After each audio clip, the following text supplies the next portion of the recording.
जो बड़ी मुश्किल से पढ़ता है, अपने घर में बूढ़े माँ बाप को भूखे मार के पढ़ता है और उसके बाद परीक्षा के लिए जाता है, रोता हुआ घर लौटता है। क्या दुख नहीं होता है? हम लोगों के मन में कोई रहम नहीं है कि आखिर उस बच्चे का क्या होगा जो अपनी बड़ी पीड़ा के साथ पढ़ रहा है। इन सारे पैसे वाले लोगों के पास में आपने सारी सरकारी नौकरियों को भेज दिया। मैं बहुत कड़वा सच बोल रहा हूं। आज जो पिछले 8 साल में नौकरी में लगे ना, उन सब का भी पोस्टमार्टम कराओ, आपको लगेगा आधा फर्जी मामला निकलेगा। कोई है नहीं, कोई सोचने वाला है इस पर? कोई चिंता की बात नहीं। जो डूबना है प्रदेश को तो डूबेगा। मतलब 10 वर्ष में चाहे मेरा सरकार रही हो चाहे आपकी रही हो, किसी मैं स्वयं शिक्षा मंत्री हूँ, अपराधी होऊंगा, कोई चिंता की बात नहीं। लेकिन आप कम से कम इन 10 सालों से इन जितनी कोचिंग संस्थाएं चल रही है, इनकी जितनी परीक्षाएं हुई है, उनके परीक्षा के रिजल्ट के साथ आप अपनी टीम लगा करके इनका पोस्टमार्टम करो, तब आपको समझ में आ जाएगा कि ये बीमारी कहाँ से चली है। ये बीमारी इन व्यवसायियों के थ्रू चली है। मैं और आप पेपर आउट करेंगे, पेपर लाऊंगा, 5 लाख दे दूंगा, 8 लाख दे दूंगा। मैं क्या 2 करोड़, 5 करोड़, 8 करोड़ दे सकता हूँ क्या? भैया ये सारे के सारे जो पैसे देने वाले बड़े बड़े दिग्गज लोग हैं, जो कोई 10 करोड़ में पेपर ले जाता है, कोई 3 करोड़ में ले जाता है, कोई 2 करोड़ में ले जाता है, फिर अपने कोचिंग संस्थान में रिजल्ट लाता है और उसके बाद बड़े बड़े पोस्टर बाहर लगाता है, मेरा 100% सिलेक्शन। ये है बीमारी की जड़।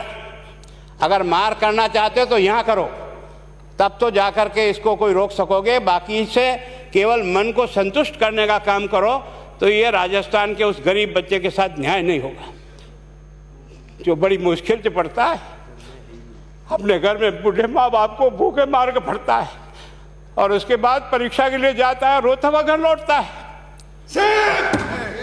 क्या दुख नहीं होता है? हम लोगों के मन में कोई रहम नहीं है कि आखिर उस बच्चे का क्या होगा जो अपनी बड़ी पीड़ा के साथ पढ़ रहा है। इन सारे पैसे वाले लोगों के पास में आपने सारी सरकारी नौकरियों को भेज दिया। मैं बहुत कड़वा सच बोल रहा हूं। आज जो पिछले 8 साल में नौकरी में लगे ना, उन सब का भी पोस्टमार्टम कराओ, आपको लगेगा आधा फर्जी मामला निकलेगा।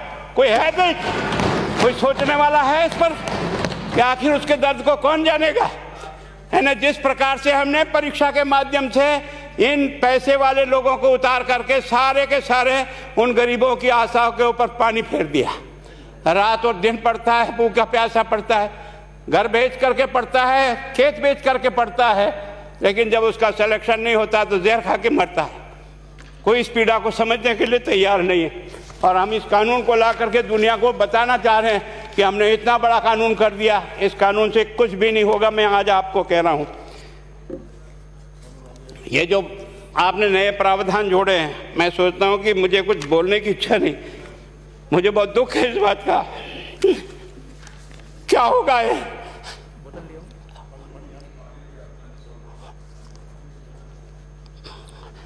किस तरह की गैंग पालनी है हमने? पानी पिला दो है ना। मैं उस दिन भी पूछा था कि मैंने कहा ये शिक्षा संकुल पे है, जिन लोगों को ड्यूटी पे लगाया, इसको लगाने वाला दोषी कौन है, जिसके कारण से पेपर जो है ना काट करके निकाल दिया।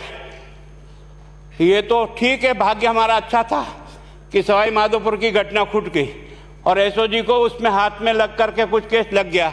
अगर वो केस नहीं लगता तो आज आपकी सारी नौकरी पर इन सब बड़े बड़े दलालों के स्कूल में पढ़ने वाले बच्चे होते और मेरा गरीब का बच्चा अपना घर लौट के जाता। क्या दुर्भाग्य है। और इस कारण से केवल इसके लिए खुश मत हो जाओ कि हमने कानून बहुत सख्त बना दिया इसलिए अपराधी रुक जाएगा। नहीं, सिस्टम को बदलना होगा, ये परीक्षा का सिस्टम चेंज करना होगा। मैं सोचता हूँ कि क्या हम इतने अक्लमंद बैठे हैं, क्या इस व्यवस्था को चेंज नहीं कर सकते? क्या एक ही पेपर सारे राजस्थान में 20 लाख बच्चों को दिया जाए? क्या इसका कोई ऑल्टरनेट नहीं हो सकता? इसका ऑल्टरनेट सोचना चाहिए कि हम परीक्षा को टुकड़े टुकड़ों में कैसे कर सकते हैं। जिले के अनुसार पेपर नहीं, एक नहीं हम 25 पेपर बना सकते हैं। कौन से सेंटर पर कौन सा पेपर जाएगा कोई तय नहीं करेगा कौन सा जाएगा, और हम जो इच्छा होगी उस सेंटर पे वो पेपर भेजेंगे। और ये जितने भी प्राइवेट कॉलेजों में आपने सेंटर बना रखे उनको बंद करो, इनको तुरंत बंद करिए एक ऑर्डर से। जितने भी सरकारी विद्यालय है और सरकारी नौकर ही एग्जामिनर बनेगा और एग्जामिनेशन करेगा, तब तो आप इसको बचा पाओगे। ताकि आप और मैं कितने भी कानून में बदल कर दें, आपका वो जांच करेगा, आपका वो अधिकारी आएगा। आपने कहा भाई सेशन जज के नीचे नियुक्ति नहीं होगी, इसके अलग से कोर्ट होगा, बहुत अच्छी बात है। प्रोविजन जो आपने डाले हैं वो स्वागत योग्य है, स्वागत करता हूँ, पर इन प्रोविजन को लागू तो आप और मैं ही करूँगा, कौन करेगा? जब हम ही ठीक नहीं है तो इन प्रोविजन क्या रोएंगे अंदर बैठे बैठे? जब तक हमारा दिल और दिमाग ठीक नहीं होगा ना, इस बीमारी का इलाज नहीं होगा। हमने शिक्षा के मंदिर को भ्रष्टाचार की भट्टी में जलाकर खाक कर दिया। दुर्भाग्य हमारा, जहां से कोई आशा की किरण दिखती थी उस गरीब को कि चलो मैं अपनी मेहनत से आगे बढ़ जाऊंगा, लेकिन अब वो निराशा में आ गया। उसको लगा कि अब कोई रास्ता नहीं है। और इस कारण से मैं सोचता हूं कि आप जिस भावना से लाया, मैं आपकी भावना की इज्जत करता हूं, लेकिन केवल आपकी भावना इन बेईमानों को नहीं रोक सकेगी। इसको रोकने के लिए हमको सिस्टम को बदल करके और तुरंत उस पर ध्यान करना चाहिए। कानून 302 का बना हुआ है, क्या मर्डर रुक गए? आप भी जान रहे हो, रोज के रोज पोक्सो कोर्ट में आजीवन कारावास हो रहा, क्या व्यभिचार रुक गया है? अपराधी को दंड मिल सकता है, अपराध बंद नहीं हो सकता है। अपराध बंद करने के लिए जो सिस्टम होते हैं उस सिस्टम में चलो। एकमात्र इस देश में भ्रष्टाचार की भट्टी में देश जल रहा था, केवल और केवल एक तरह से प्रत्येक व्यक्ति का खाता खुलवाकर देश के प्रधानमंत्री में सारा का सारा बेनिफिट उसका सीधा खाते में डाला।